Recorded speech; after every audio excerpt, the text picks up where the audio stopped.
जय हिंद to all my respected aspirants on behalf of Koyla classes. मैं आप सभी का स्वागत करता हूं।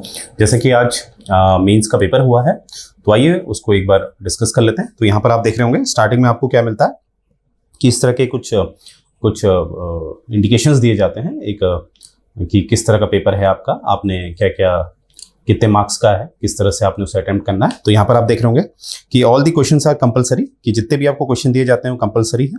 और नेक्स्ट है कि the number of marks carried by A question part is indicated against it, यानी कि उसी के सामने आपको प्रश्न कितने मार्क्स का है ये पता चल जाएगा। और जो थर्ड वाला पॉइंट है उसमें ये है कि यहाँ पर क्वेश्चन नंबर 1 से 20 तक दिए हैं, और जो एक क्वेश्चन आपका 10 मार्क्स का है, यानी कि टोटल ये पेपर आपका 200 मार्क्स का है, राइट।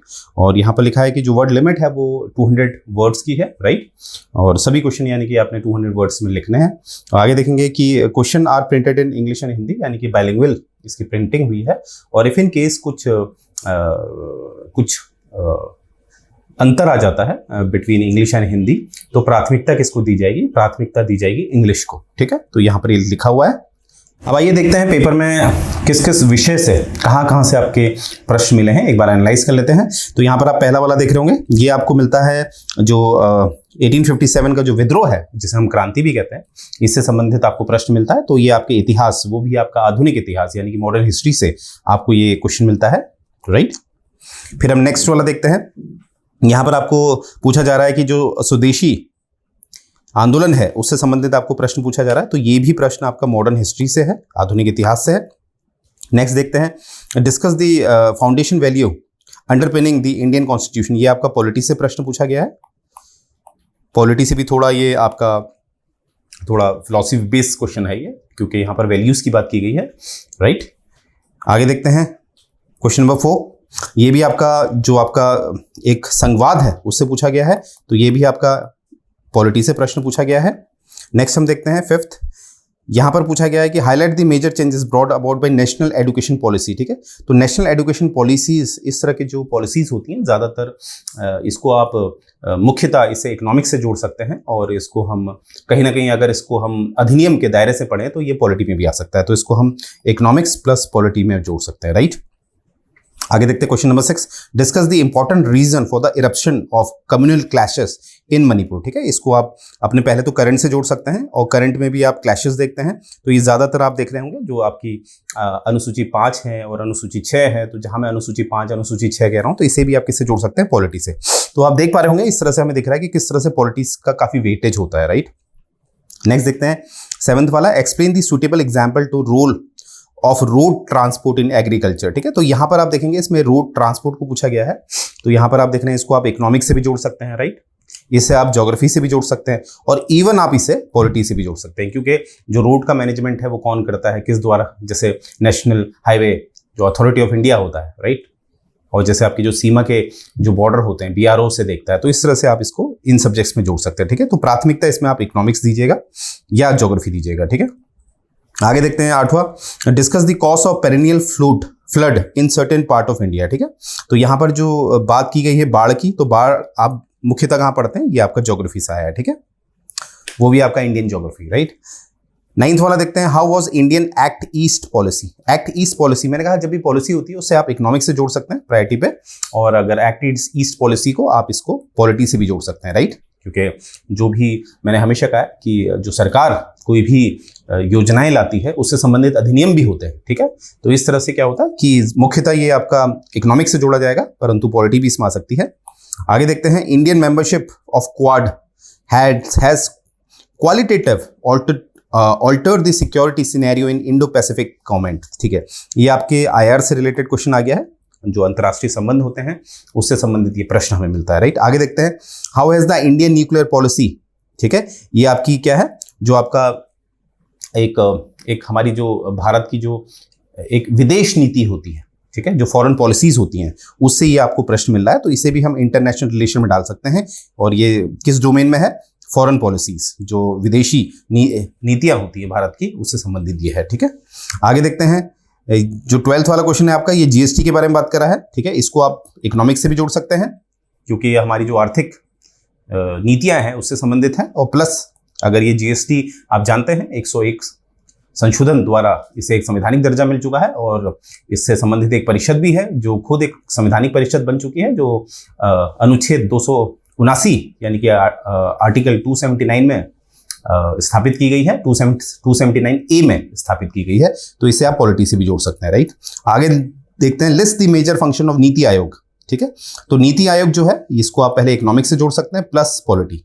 ठीक है, क्योंकि नीति आयोग आप जानते हैं कि नीति आयोग के जो अध्यक्ष होते हैं वो प्रधानमंत्री होते हैं। ठीक है, तो मंत्री हैं। ठीक है, इस हिसाब से जो है पॉलिटी से जोड़ा जा सकता है। प्राथमिकता इकोनॉमिक्स से है। 14 देखते हैं, discuss the major activity organised by India as a chair of G20। G20 आप जानते ही हैं, इससे तो प्रश्न आना ही था। ठीक है, और ये एक अंतर्राष्ट्रीय संगठन है G20, और जिसमें आप जानते हैं इसका जो मेजबानी है इस वर्ष कौन कर रहा है, भारत कर रहा है। तो ये भी आपका इंटरनेशनल रिलेशन में आ जाता है, राइट।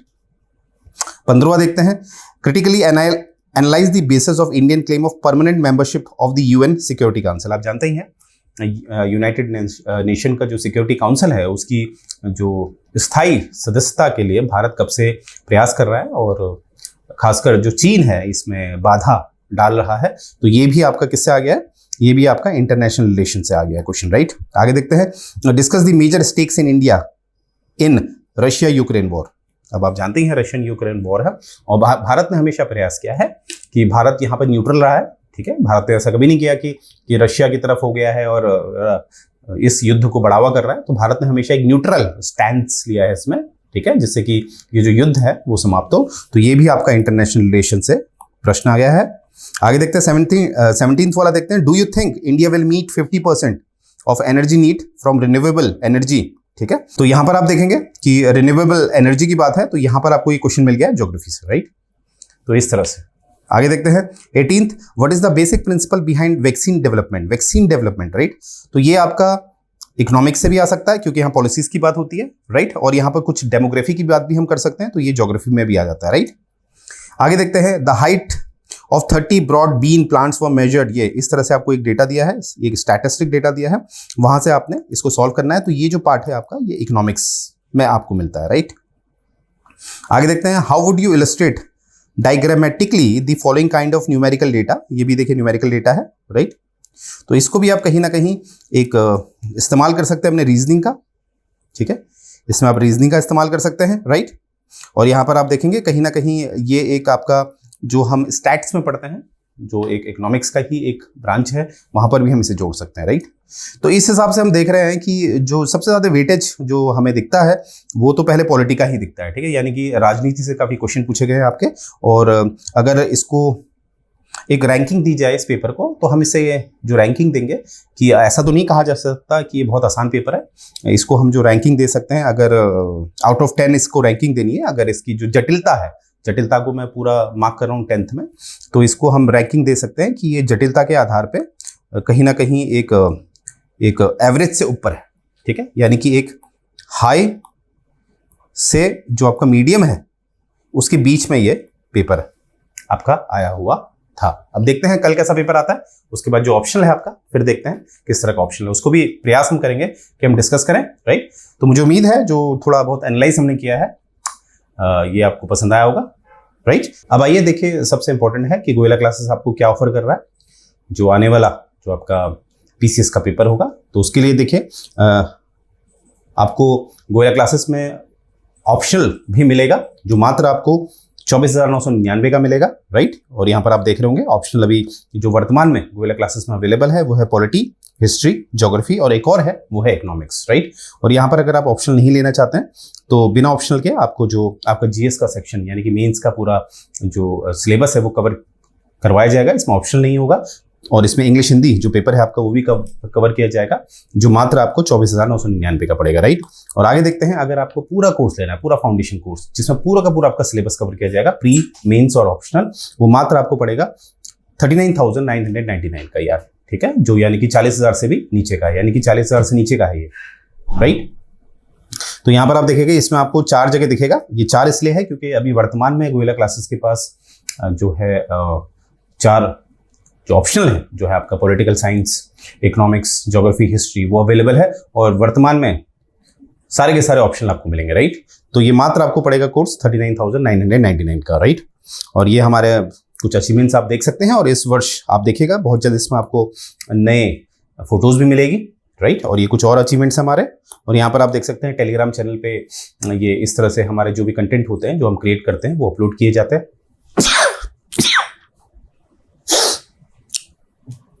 स्टार्ट। अब ये कंटेंट का फायदा उठा सकते हैं, राइट, अपनी तैयारी को बेहतर करने में। तो यहीं से मैं ये सेशन एंड करने जा रहा हूँ। जय हिंद।